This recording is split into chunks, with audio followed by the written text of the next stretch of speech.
Le TGV marocain est sur les rails, du moins pour les essais, avant son lancement l'été prochain. 50 minutes pour relier Tanger à Kénitra, des pointes de 320 km/h. C'est le train le plus rapide du monde. Mais c'est aussi le plus cher. Son coût, près de 23 milliards de dirhams, car il a fallu construire des voies, mais aussi des ponts, des gares TGV, mobiliser une armée d'hommes et de femmes pour réaliser l'exploit. Mais au fond du fond, le TGV permettra-t-il le développement du territoire? Et puis surtout, combien allons-nous payer notre ticket grande vitesse? Eh bien, pour répondre à ces questions, nous nous sommes glissés dans les rouages et les coulisses du TGV marocain. Ce jour-là, pas question d'être en retard. Les trains partent à l'heure, dit-on, et celui-ci spécialement ne saurait déroger à la règle. Le fameux train à grande vitesse qui entrera en service à l'été. Pour l'heure, on en est aux essais. On va commencer maintenant? Oui. Oui, il faut qu'on vous donne un gilet, un casque. Une équipe de télé dans le train à grande vitesse, une première au Maroc. À bord de la rame flambant neuf, le banc et l'arrière-banc de l'ONCF, à commencer par son directeur général, Mohamed Khaleh. Voilà. Bien Oui, arrivé. très bien. On l'a fait venir tôt le matin. Parfait, on a la chance de pouvoir assister aux essais, donc... Très bien. Pendant que les officiels officient, les opérationnels peaufinent leurs réglages. L'essai va se dérouler sur le tronçon Larache-Kénitra et toutes les données vont être analysées. Depuis les roues et jusqu'au toit, ce train est bourré de capteurs électroniques, un véritable concentré de technologie. Ici, on est sur la partie expertise voie, donc qui reçoit des informations depuis certains nombres de capteurs qui se situent en voiture, sur les bogies de la rame d'essai. Donc on a les schémas ici d'emplacement des capteurs. C'est des capteurs accélérométriques. Des essais menés conjointement avec la SNCF et qui exploitent le TGV en France. Là, les chaînes d'acquisition remontent les informations sur ces ordinateurs-là, qui sont traités via des graphiques, qui nous donnent des graphiques, et ces graphiques sont analysés en temps réel par un expert de géométrie de voie qui compare les enregistrements qu'on a pu faire en basse vitesse par rapport aux enregistrements qu'on fait en vitesse. D'accord. Cette rame d'essai est un véritable laboratoire. Ici, on teste la grande vitesse en conditions réelles. Les sacs orange lestés de plomb simulent le poids des passagers. L'espace restaurant, lui, est mobilisé pour la dernière réunion avant l'essai. La routine, du moins en principe. Alors, le briefing, c'est une opération très importante dans le système d'essai. Et donc... Mardi 3 octobre 2017, avis journalier d'essai, donc 276 X40 version 1. Nous avions une ouverture du domaine à 8h et une fermeture à 19h30. Le domaine a été ouvert à 7h42. À 8h15, le PCD a fait un avis. Un incident de signalisation vient de se produire à 50 km d'ici. Était hors service. C'est suite à un problème d'alimentation dans le poste, ce qui a aussi engendré donc la perte de la connexion GSM-R sur la zone du PCBE. C'est un processus tout à fait normal parce que le rôle des essais, c'est effectivement de détecter ces petites anomalies. On a eu un petit pépin de la signalisation, c'était plus lié à un problème de transmission de données, tout simplement. Et c'est normal entre le sol et le bord. Donc, effectivement, ça n'a pas fonctionné. Chaque jour, il y a des petites choses comme ça et ça permet de déverrouiller un peu le système. Problème résolu. Enfin, le train s'ébranle. C'est parti. On a quitté la voie d'évitement et là maintenant on est sur la voie principale sur laquelle on est. Voilà. Là, on est sur la voie TGV. Voilà, nous sommes sur la voie TGV. Le train va prendre un peu sa vitesse. 1,8 sur un appareil, donc rien d'extraordinaire non plus. Nous circulons à 130 km/h. Bien reçu. 130 km/h. Là, on est à 130 On est km/h. à 130 km/h. La vitesse est volontairement limitée. Les essais se font par paliers, plus 20 km/h à chaque fois. Ah, mais 160, c'est assez rapide. C'est le 320 qui est plus long. Puis, bien évidemment, ça dépend de la configuration de la voie quand on est en... 60 km/h atteint. Bien reçu, Franck. Nous sommes à 160. Donc là, on est à 160. Voilà, donc on est à la vitesse de l'essai. Toute la marche, on restera à cette vitesse. Et on vérifie techniquement, effectivement, que tout est OK. Techniquement, ça roule. Mais je n'oublie pas qu'aux avant-postes, un humain commande la machine. Interdiction de filmer la cabine pendant qu'on roule. Je ne pourrais poser qu'une brève question au conducteur de la rame. Quand on est conducteur de train, de passer de 160 à 300, Oui. Ça fait quoi? Est-ce qu'il y a une différence? Est-ce que vous le sentez? C'est plus de concentration? C'est quoi? C'est plus grisant ou vous le sentez pas du tout? Non, on est passé du simple au double concernant la vitesse de 160 à 320, ça fait un changement ça. Ça fait un changement parce que là, sur les trains classiques, on est deux sur la cabine de conduite, il y a le conducteur et le chef d'essai, le chef de train. Ici, il n'y a que le conducteur, mais c'est la technologie qui l'aide un peu plus pour conduire. Il faut être plus concentré, il faut être plus pointueux, il faut être vraiment très concentré sur la conduite. Conduire le train le plus rapide du monde pour de vrai, un rêve de cheminot. Mais pour y arriver, que de temps passé en pilotage virtuel. 4 mois de formation obligatoire, et c'est à l'Institut de formation ferroviaire, ici, à Rabat, que cela se passe. Ahmed Mataoui travaille sur simulateur. Conducteur de train classique, il doit tout réapprendre. On a un signal qui indique une indication d'avertissement qui consiste à réduire la vitesse pour être en mesure de s'arrêter avant un signal d'arrêt. Je franchis cette gare sans arrêt et je constate la présence des voyageurs. Je dois siffler.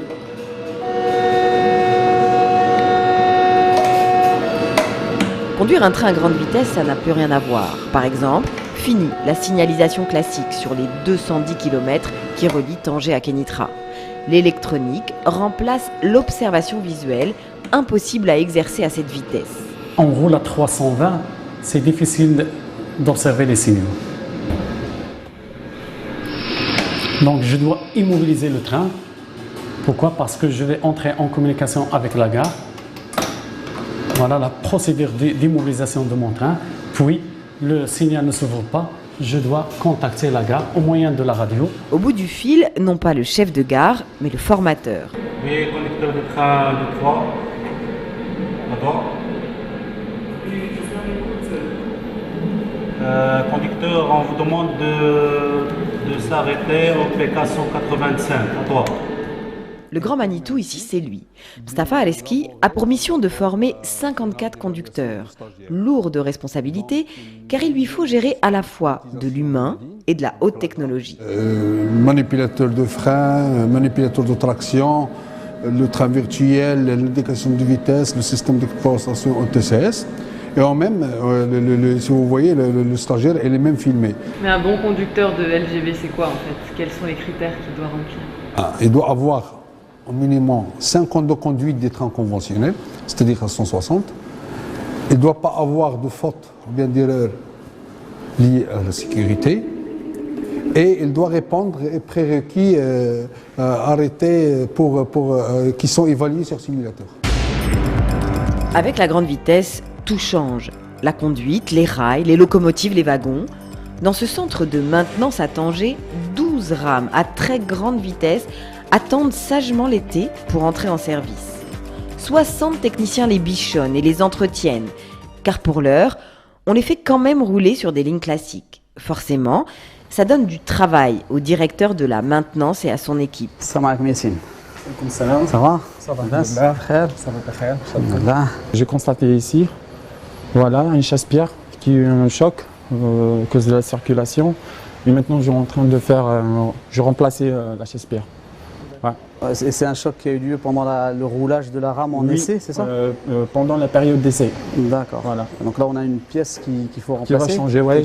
J'ai mis le neuf ici, j'ai démonté la chasse-pierre, maintenant je remplace. D'accord, c'est cette pièce-là. Hein, cette rame, comme les 11 autres, est arrivée en kit depuis la France, puis a été assemblée ici avec le plus grand soin. Ça aurait été dommage de l'abîmer vu son prix. Une rame comme ça, alors au-delà du prix global, mais on peut dire que l'ordre de grandeur d'une rame à grande vitesse de niveau, c'est de l'ordre de 30 millions d'euros. Voilà. Donc c'est des rames qui sont coûteuses.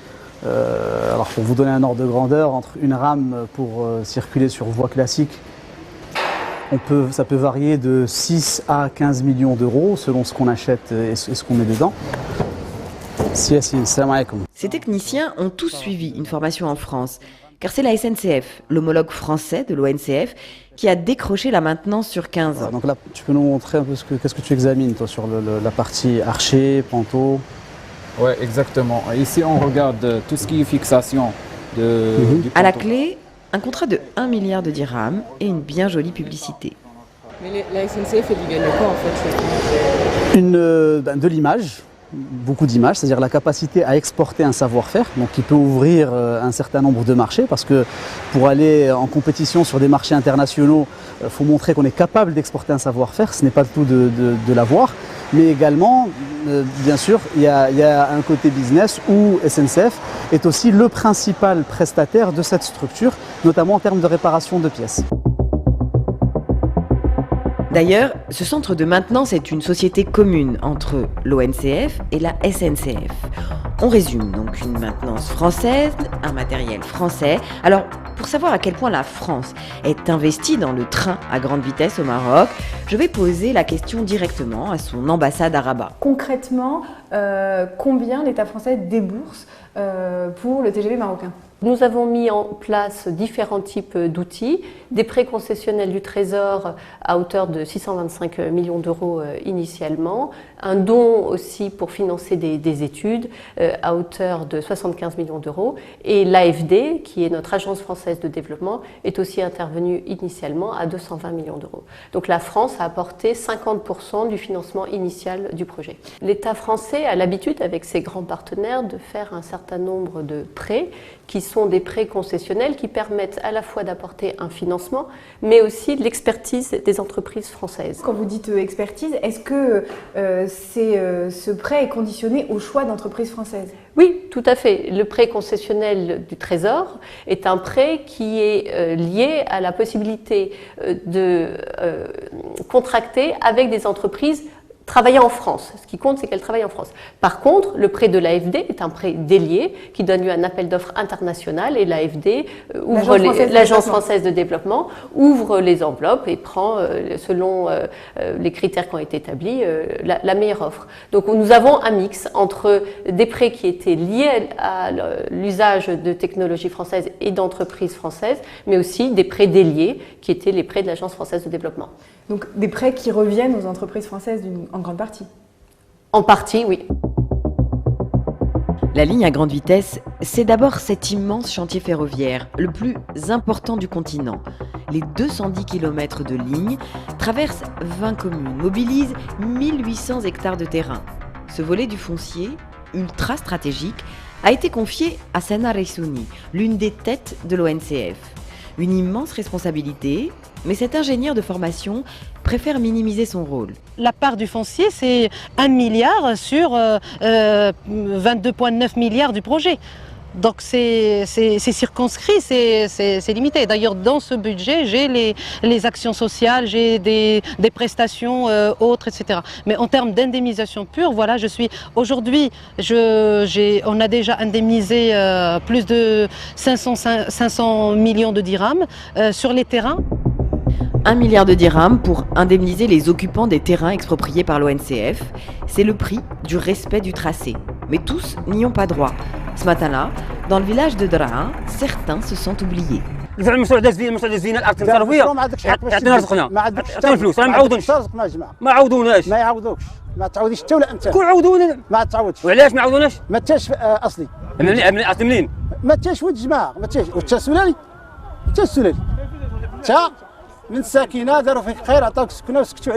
Le président de la coopérative agricole, l'homme en blanc, joue le rôle de médiateur.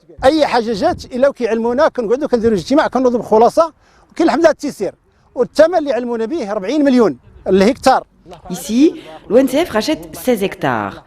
Ces villageois veulent savoir qui sera payé et quand, car les versements se font en plusieurs fois. الطريق خصها تصوب له حتى الضيعه ديالو باش يخرج المحصول ديالو بسهوله. كاين شي حدا سعيد اللي هو بالنسبه للطريق دابا هنا الطريق هذه ديال راه ما كايناش طريق، ما خلاوهمش طريق مره، كيقولوا لهم عندي اين بلاصه اين بلاصه هنا هاد الدوار هاد الدوار هاد الطريق اللي غادي اللي غادي تسد هذه غتسد الا كانت غتسد راه يتخنقوا هاد الناس هذه يقطعوا الضيعه ديالها هذه ما خلاوهم لا طريق لا كاين. Un vrai problème, l'accès aux champs. L'an dernier, 22 personnes sont mortes pour avoir traversé des voies de chemin de fer sans précaution. Alors, l'ONCF a entièrement clôturé la ligne LGV. Sécurité avant tout, c'est le credo de Sana Reissouni. La voici à quelques kilomètres de Draa, dans un autre village, à la rencontre des habitants, car non seulement ça n'a fait construire des passages sécurisés, mais elle anime aussi des actions de prévention pour populariser les bonnes pratiques. On est à Hajar Nahal. Voilà. C'est une commune. Salam alaikum. L'école d'Al Hajar Nahal, on est à une vingtaine de kilomètres de Tanger. شحال في نظركم الجهد؟ شحال غادي يكون بحال دابا دابا دزنا من 4.5 ل 12. 12 الفولت بالنسبه شحال؟ 24 لا لا كثار كثار كثار كثار اكثر 200 كثار 25,000 ديال الفولت هي اللي دايزه في الكاتينه اللي كتغذي القطار. Nous vivons sur les lignes conventionnelles des accidents, parfois pas de personnes, mais de bêtes ou de bétail qui traversent. Et justement là, à travers toutes ces séances d'information, on essaie de dire à la population, et les autorités et les élus nous aident beaucoup dans ce travail, que la vitesse à laquelle avance le train ne laisse aucune chance à la personne ou à l'animal qui est sur la voie. Et du coup, il faut absolument, de manière stricte, ne pas dépasser le grillage ou les clôtures de la ligne ferroviaire. En tout cas, Sana a raison, le foncier ne coûte pas grand-chose à côté des ouvrages d'art. Sur le tracé grande vitesse, pas moins de 12 viaducs. Le plus impressionnant, le voici, le viaduc de l'Hachef, à 60 km de Tanger. 2 voies suspendues sur 3 km et demi, le viaduc ferroviaire le plus long du monde. Plus d'1 milliard de dirhams à lui tout seul. C'est qu'il a fallu planter des pieux à 60 mètres de profondeur à cause des tremblements de terre. La zone du nord du Maroc, elle est connue par l'activité sismique. C'est une zone de niveau 2 en termes de sismicité, d'où il faudrait penser à des équipements et des dispositifs pour résister face. Donc pour ça, lors de la conception et des études de réalisation, on a prévoyé des équipements parasismiques, à savoir des appareils d'appui, des amortisseurs qui sont de taille gigantesque, donc pour résister aux effets, aux chocs lors d'un séisme, d'un tremblement de terre. Ce technicien qui nous salue du haut de sa loco doit se sentir bien seul. Pendant 30 mois, il a été l'un des 1000 ouvriers qui se sont affairés chaque jour sur cet ouvrage titanesque. Nous avons utilisé des quantités énormes en termes d'acier, en termes de béton armé. Donc juste pour le béton armé, on est arrivé à 100 000 mètres cubes de béton armé. Le béton, matériau indispensable pour couler ces traverses. C'est sur ces blocs que reposent les rails. Autant dire que leur fabrication ne souffre aucune approximation. C'est dans cette usine de Kenitra qu'ont été fabriquées les 700 000 traverses qui jalonnent la ligne à grande vitesse. À la manœuvre, pas moins de 30 ouvriers, 24 heures sur 24. Donc l'opération de fabrication des traverses commence par ici.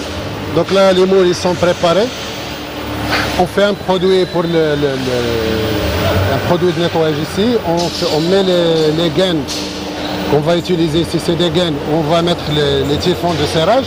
Et puis il y a les tiges de pré-contraint.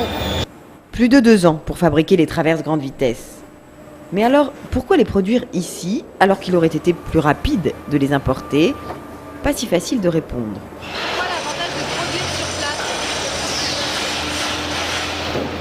Le produit est très lourd. Donc après, il y aurait un coût de transport très cher de les faire produire dans un autre pays, exporter. Le fait de les faire venir, il y aurait plus cher de transport que de produit en lui-même. Donc le but du jeu, c'est de le faire au plus près du chantier. À 300 kg la traverse, mieux vaut éviter les allers-retours. Mais les vraies économies sont ailleurs. Une traverse coûte 700 dirhams. C'est 700 dirhams le prix d'une traverse. Et par rapport à une traverse française, on va dire je pense que les traverses ici sont moins chères parce que déjà le prix de la main. Il n'y a que la gaine, la tâche et la tige qui sont importés. Tout le reste, les agrégats pour le béton, le ciment, c'est ici du Maroc, donc les prix les moins chers qu'en France. Et en plus, nous avons une main d'œuvre ici qui est qualifiée, qui est moins chère que le Maroc. Donc la traverse, il coûte moins cher que la traverse en France. Je pense qu'en France, la traverse, je pense, si je ne vais pas dire une erreur, c'est 90 €. Le foncier, les ponts, les rails, sans oublier bien sûr les gares. 4 nouvelles gares grande vitesse à Tanger, Casablanca, Kénitra et Rabat. On est dans les délais, normalement la réception de la première livraison. Rabat Agdel, la plus imposante, est en ce moment même en train de sortir de terre. Je vais mettre le montage de la charpente juste après. Donc c'est bon. Le casque vissé sur la tête, c'est cette femme, Wissem Lalaoui, la chef du chantier. Une grosse pression sur les épaules. Bien sûr, comme la couverture, comme ça la question des porte-à-faux, il n'y aura pas d'intersection. Quand est-ce qu'on va commencer la pause? C'est en cours. C'est en cours. Les Encore, ils ont commencé de l'autre côté? Les pré-scellés, de l'autre côté, non. On ira nous la première phase. Très bien, parfait. Donc on est dans les délais. Pendant les travaux, la gare actuelle fonctionne, soudain toute petite dans ses 6 hectares de chantier, de ce qui deviendra bientôt la plus grande gare d'Afrique. Une gare plus inspirée par l'aérien que par le ferroviaire. À l'esprit des aéroports, donc on a des salles d'embarquement pour accéder au quai et la partie sortie qui se fait ailleurs, donc pour un petit peu séparer les deux flux. Son collègue confirme ici, on a vu les choses en grand. La gare est dimensionnée. Est dimensionnée pour accueillir 30 millions de voyageurs. Le trafic actuel, il est 7 millions. En 2018, il va augmenter un peu avec l'arrivée de la grande vitesse et ça va continuer à augmenter pour arriver à terme à ces 30 millions de voyageurs. Quand on voit ce chantier, on a du mal à imaginer que la gare sera opérationnelle cet été. En tout cas, la chef de chantier s'en donne les moyens. On estime avoir 500 postes de travail, hormis la partie chantier. Oui, c'est à la mise en service de la gare. Et est-ce qu'on sait estimer le coût pour cette gare dans le budget général en fait de la LGV? Le coût pour cette gare il est de l'ordre de 600 millions dirhams, uniquement pour cette gare. C'est beaucoup par rapport à une gare Oui, évidemment. Donc, par rapport à une gare conventionnelle, on est à 10 fois à peu près. Une fois à peu près par rapport à une gare moyenne. Ce chantier de la grande vitesse, démesuré, disent certains, a suscité à son annonce il y a 6 ans de fortes résistances. Alors, pourquoi aller contre le progrès technologique? Pour en savoir plus, je vais à la rencontre de ce parlementaire, un opposant historique au TGV marocain. Alors, il y a eu une forte mobilisation à l'annonce de construction du TGV, dont vous avez été un membre actif avec votre collectif Stop TGV. Donc, vous, c'est principalement le coût d'opportunité du TGV que vous mettez en doute. Est-ce que vous pouvez nous expliquer concrètement ce que vous entendez par là? Oui, de façon très très simple, parce qu'il faut être simple dans ces choses-là. 10 mètres de TGV, c'est une école dans le monde rural. C'est le coût d'une école dans le monde rural. Donc dans un pays comme le Maroc, où on est un pays pauvre, on n'est pas un pays développé, on a des besoins énormes dans plein de domaines, notamment dans l'éducation, parce que ça me tient à cœur. Dépenser 25 milliards de dirhams, l'équivalent de 25 000 écoles dans le monde rural, quand on sait qu'on a des besoins en termes de scolarisation, je trouve que c'est de la gabegie. Donc ça, c'est le premier aspect, coût global, en tant que pays qui a besoin de faire des choix. Le ferroviaire ou l'industrie ou l'école. Moi, je considère qu'il y a des priorités et l'école doit être une priorité. Donc pour vous, c'est un luxe? Oui, c'est un luxe dans un pays où le train n'arrive pas dans la majorité des parties du royaume. Quand vous avez encore, pour faire Ouarzazate Marrakech, il vous faut plus de 3 heures, alors que si on faisait le tunnel sous le Tishka, c'est 2 fois moins que le coût d'un TGV et faire passer le train, par exemple, pour arriver à Ouarzazate. Moi, je ne suis pas d'accord avec investir massivement dans le TGV, alors que le ferroviaire pourrait jouer un rôle de désenclavement. Moi, je rêve d'un train qui arrive à Rachidia, qui traverse le Moyen Atlas. Alors, je rêve en tant qu'Arbati pour des raisons touristiques, mais vous imaginez ce que ça peut avoir comme impact économique, social pour les gens qui habitent Rachidia. Je dis Rachidia, mais je pourrais dire Zagora, je pourrais dire le Husseima. Elle en est où, la mobilisation contre le TGV du collectif? Sur celui-là, non. Parce qu'il est lancé, donc on a arrêté cette mobilisation pour l'arrêter. Mais elle a permis, je pense, d'éduquer politiquement pas mal de gens. qui ont écouté nos débats. On a fait des débats à travers tout le Maroc. Moi, ce qui me fait très peur, c'est qu'on ait beaucoup de décideurs politiques dans notre pays qui disent oui, c'est excellent, on va continuer, faisons le même circuit, le même train jusqu'à Marrakech. Il y a d'autres solutions. Prenez le nombre de pays qui ont des lignes à grande vitesse est très limité dans le monde. Alors, la grande vitesse profitera-t-elle au plus grand nombre? Oui, si elle ne coûte pas trop cher aux voyageurs. L'ONCF n'a pas encore dévoilé les tarifs du billet grande vitesse. Alors on profite de notre présence à Rabat pour nous inviter au siège, où l'on débarque en pleine réunion commerciale à propos des futurs horaires du Tanger-Casa à grande vitesse. Je sais que ce qui est sollicité, les créneaux qui sont sollicités, c'est à partir de 17h. Mais on n'a pas. C'est mieux que de supprimer un train. On peut le mettre en début d'après-midi. Pour le dimanche soir aussi, l'été, les gens ils vont peut-être traîner un peu plus sur le... Oui, on peut le mettre à 20h, 21h. Le dernier train, c'est 21h. 14h, par personne, vers 16h. Ça ne résout pas le problème. Les gens commencent à se déplacer vers 17h. Oui, on le sait, mais on n'a pas le choix. Si on n'a pas le choix, autant... Ça serait peut-être plus facile de les déplacer le soir. Oui. Parce que 17h, l'été, tu sauras allonger leur... Yves, 20h, 21h, ça résout le problème? On est déjà en humain? Non. Donc on n'a pas le choix, c'est début d'après-midi. Les horaires, un vrai casse-tête. À terme, un départ toutes les 2 heures. Mais il faut transporter le maximum de passagers à chaque voyage. Un train à grande vitesse, ce sont 2 rames collées l'une à l'autre, en tout plus de 1000 places, avec un impératif pour l'office, rentabiliser. On vise un taux de remplissage moyen entre 75% et 85%. Ça, d'une manière moyenne, mais bien sûr il y a des périodes comme le dimanche soir, le vendredi, les départs donc en week-end, puis les périodes ne se ressemblent pas, les mois ne se ressemblent pas, les semaines ne se ressemblent pas. Tout ça ne nous dit toujours pas à quel prix nous pourrons voyager à plus de 300 km/h. Information jalousement gardée. On a une palette de prix qui varie. Des prix d'appel qui sont pratiquement proches des prix actuels des autocars, en passant par les prix actuels du train pour atteindre des prix un peu plus élevés qui sont justifiés par la flexibilité, par le fait d'acheter à la dernière minute. Nous disposons d'un certain nombre d'éléments que nous avons mesurés plusieurs fois et à partir desquels nous avons bâti l'offre. Voilà, alors c'est quoi le prix? Mais ça vous ne le saurez pas, c'est c'est la surprise. Le moment venu. C'est la surprise. Ça risque effectivement d'être une surprise. Mais agréable. Agréable pour un certain. Voilà. En moyenne, ça ne va pas dépasser 30% de plus par rapport au tarif actuel. Autrement dit, pas loin de 200 dirhams pour le tarif le plus cher. Pour tirer au clair cette affaire de tarifs, je profite du jour d'essai pour passer en revue avec le directeur général de l'ONCF toutes les questions sur la grande vitesse marocaine. L'interview se déroule dans le futur espace restaurant du train. Dans le reportage, un membre de vos équipes nous disait que la hausse maximale ne devrait pas dépasser 30%.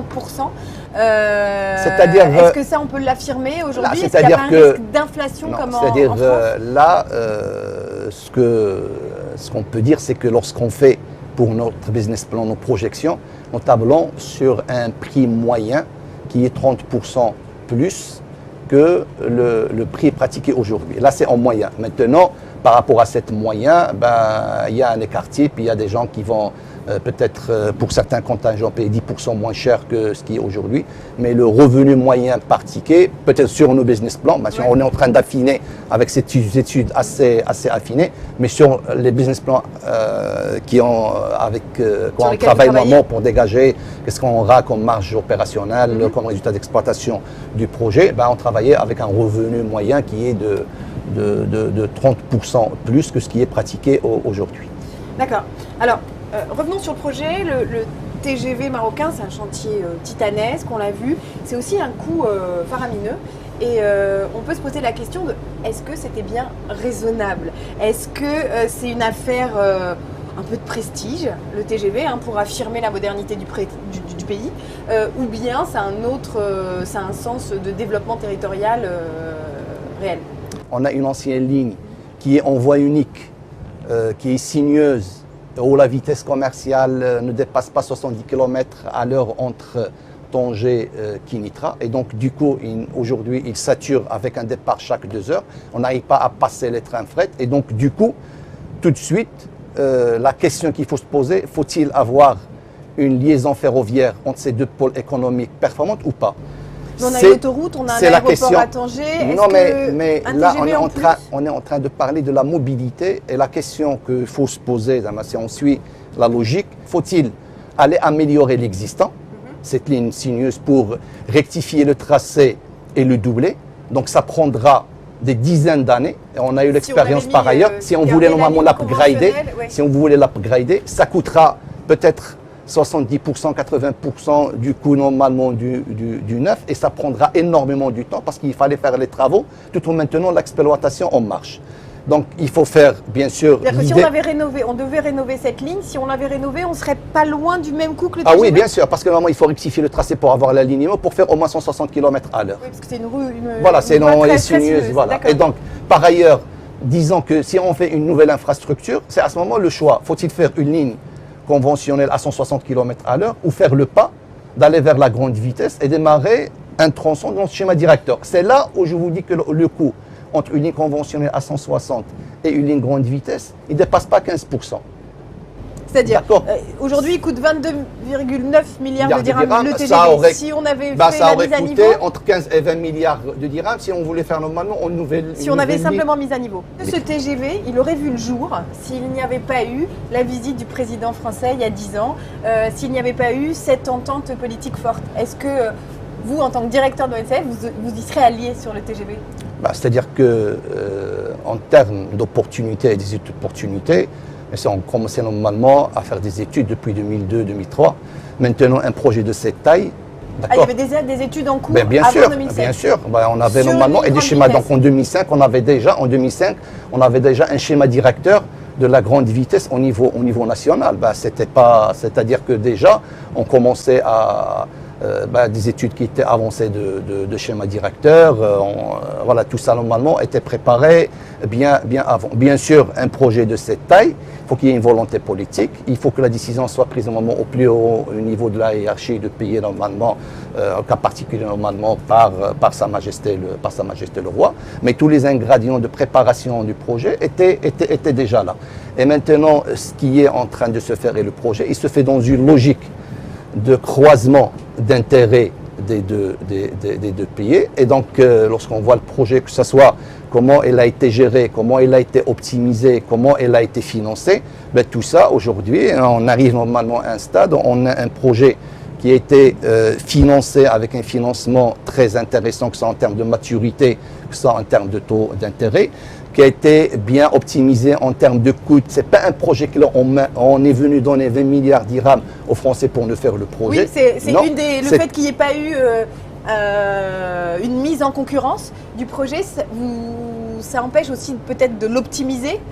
Il faut dire les choses, appeler les choses, parce que parfois, normalement, il y a de la confusion, dire voilà, on a pris 20 milliards de dirhams, on l'a donné à Alstom, on lui dit voilà, venir nous faire le TGV. C'est faux. Ce que je peux vous dire, c'est que déjà, sur ce projet, 65% du coût, c'est le génie civil. Sur le génie civil, c'est-à-dire la construction, les chantiers, c'est les ouvrages, c'est les mouvements des terres, c'est toute la plateforme avant de venir avec le combien d'entreprises marocaines ont participé Là, il y a normalement à peu près 6 entreprises, les grosses entreprises marocaines, et autour normalement, ils ont sous-traité chez pas mal de petites et moyennes entreprises.